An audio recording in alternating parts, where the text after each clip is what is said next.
Guys, welcome to Irish Medieval History. And this week I want to cover 5 interesting medieval facts to do with Irish wish. I was watching it with the old wife a few weeks back, or was it last week? It was either last week or a few weeks back, one or the other. Anyway, I noticed while I was watching it that there was a lot of medieval history in the movie. Maybe because it was set in Ireland and it was set around the west of Ireland. Maybe that's why I saw a lot of interesting medieval history that I decided I wanted to share with you guys. So I made a list, somewhat, of 5 interesting facts to do with Irish wish that was in the movie. Number 1, which I did find very interesting, I was watching a few reviews, I was talking to a few of my friends, and everybody was giving out about the Kennedy clan that's in the movie. In fact, what's very interesting about the Kennedy clan is that is the Kennedy clan, the one that's related to JFK in America. And so, because that's the official Kennedy clan, it's no surprise to me that they would have different accents, simply because a lot of them would have been educated abroad. So, in my understanding, they would have different accents, and not in particular the Tipperary accent from where they're supposed to be from. What's also interesting is that the Kennedy clan themselves, that obviously the Tipperary area is their ancestral home. Until 1216, when the Butlers would move into Tipperary and force the Kennedy clan out of their homeland. The Butlers obviously, for 330 years of fighting between the Butlers and the Kennedys, eventually in 1546, Diarmid Kennedy would become king and take over Knight Castle, pushing out the Butlers from Tipperary. It is sadly, it is said that when the Butlers were routed out of the castles, a poor man and his son went to live in the castle with the Kennedys. One day, the son took sick. One morning, he was very ill, but still his father went to work. When he returned at night, his son was dead. The man was so heartbroken after him that he laid down by his side and died.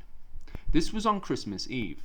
If a person went up to the castle on Christmas Eve, you would see a man and a boy on the ground in a ghostly shape, beside his son crying. That's a pretty sad and depressing story. I thought that was a quite interesting story when I was doing my research on the castle. Very sad, obviously. Another interesting fact is that the two houses. Another thing to keep in mind as well is that the Kennedy house in the film is in fact 2 houses. They filmed 2 houses in one in the film, if you understand what I'm trying to say. One is Powerscourt House Estate, which is found in Waterford Castle. That was granted the Powers in 1188, originally settled by Robert Power and many of his sons that would inherit the state. In the movie Irish Wish, the Kennedys are actually living in 2 homes. From my interpretation anyway, I know the movie is trying to tell you that they live in 1 home, but in fact they're actually living in 2 homes. One is Powerscourt Estate House. The second one is Kilroddery Castle. The family had been granted land. Brobazon family by Henry VIII. The family had made a name for themselves during the War of the Roses, and then in the last few years they had switched sides and joined the Tudors. From there, William, who was head of the family at the time, had gone on really well with Henry VIII, and at the Field of the Cloth of Gold in France in 1520, he was one of his pet favourite subjects because he was so good at jousting. And at the Field of Gold, he didn't let Henry VIII down. Henry VIII really wanted to award him for making him look so good in front of the King of France. So he knighted him in 1534 and appointed him Vice Treasurer and General in Ireland. And he gave him, obviously, the house and estate as his prize. He also gave him a place in the Irish Parliament. With the arrival of William into the country, he straight away declared war on the O'Moores and the O'Connor clans in Kildare in 1548. After his success fighting both clans in 1552, he went on to fight the MacMorras. However, he would fall ill and die before he could continue his conquest of Ireland. Also, at some stage, Paul Kennedy makes like a slight joke about Viking Bridge in the movie, which is kind of strange, given that, first off, as a historian, I noticed it was a stone bridge. I don't know, Paul. I'm sorry to say this, but Viking bridges aren't made of stone. And secondly, you can't find Viking bridges in the west side of Ireland. You can only find them in the south and the east of Ireland. So I'm sorry, Paul, that's not a Viking bridge, you know. Probably, better luck next time, buddy. I'll just take it now that he was having a bit of crack, he was having a bit of banter, and he was only telling a bit of a joke. But as you all know at this stage, the Vikings did come to Ireland at around 795, and they were in Ireland all the way up to 1014 when they had become civilized, as the history books would tell you. That's what the history books tell us anyway. So I'm afraid that Paul isn't entirely correct there, and anyone who believes in that is falling for one of Paul's dirty little jokes, In the movie as well, you also see the Cliffs of Moher, which is pretty much the edge of Ireland. I love the Cliffs of Moher. I've been to the Cliffs of Moher now a few times with my friends. I've had a lot of banter. I've gone drinking around that area as well. Had an amazing time. Absolutely fabulous place. Definitely a place to go is the Cliffs of Moher. While you're walking the Cliffs of Moher as well, I've done a tour guide of the Cliffs of Moher. And I always get asked, who owns the castle? What's the story with the castle? What's the history with the castle? And sadly, although it is actually a clan castle, it's actually owned by Clan O'Brien. Sadly, it's actually a modern castle. Clan O'Brien had noticed that a lot of tourists were coming up to the site, the area, so they decided to build a tower house there so that people could go up there and have no look at the Cliffs of Moher. So sadly, it's actually a modern castle. It is not a medieval castle at all. It is styled and kind of in the style of a tower house and kind of Irish castle in Ireland. But sadly, it is not a Irish castle. It's not an Irish tower house. It's a very modern tower. So you might be a bit depressed about that.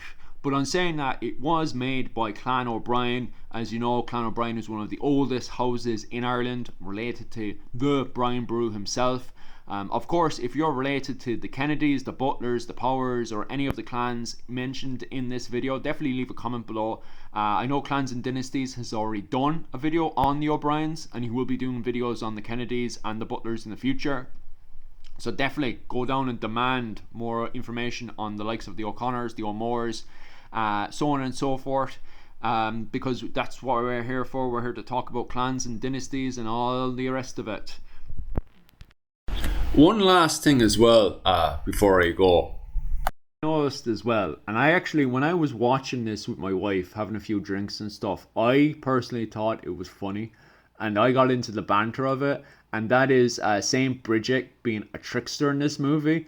A lot of people were saying it was very out of character for Saint Bridget. Personally, I think Saint Bridget's a bit of a wild woman at times. She's always looked after my home out in the Pacific and stuff. Anytime I put a Saint Bridget's cross at my door, I don't have mad stuff happening to my house. I noticed when I didn't have a Saint Bridget's cross at my door, I used to have the weirdest people call knocking at my door. And when you're out in the Pacific, you don't want weirdos knocking at your door, from my experience.